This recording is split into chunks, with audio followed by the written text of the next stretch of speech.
కుమార్తె అదృశ్యంతో దుఃఖంలో ఉన్న తమపై సామాజిక మాధ్యమాల్లో కొందరు నెగిటివ్ కామెంట్లు పెడుతున్నారని జ్ఞానేశ్వరి తల్లి భవానీ ఆవేదన వ్యక్తం చేశారు.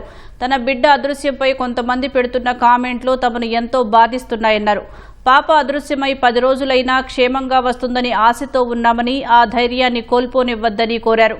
తల్లి బాధను అర్థం చేసుకుని నెగిటివ్ కామెంట్లు పెట్టొద్దని విజ్ఞప్తి చేశారు. కాకినాడ జిల్లా తుని మండలం సిహెచ్ అగ్రహారంలో ఈ నెల 6న అదృశ్యమైన 2 ఏళ్ల చిన్నారి జ్ఞానేశ్వరి కోసం పోలీసులు దర్యాప్తు కొనసాగుతోంది. మేము ఎంత సఫర్ అవుతున్నాం అన్నది మాకు తెలుసు.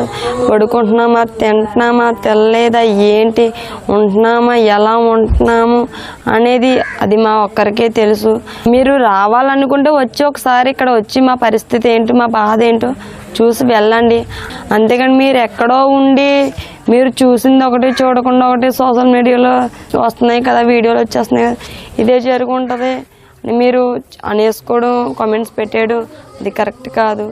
నెగిటివ్ వీడియోస్ ఎవరైతే చేస్తున్నారో దయచేసి తల్లి బాధను అర్థం చేసుకుని కామెంట్స్ కానీ వీడియోస్ కానీ పెట్టొద్దు. ఇప్పటికీ కూడా మా పాప వస్తుందని మాకు ఎంతో కొంత ధైర్యంగా ఉంది. ఉన్న ధైర్యాన్ని కూడా మమ్మల్ని కోల్పోనివ్వద్దు.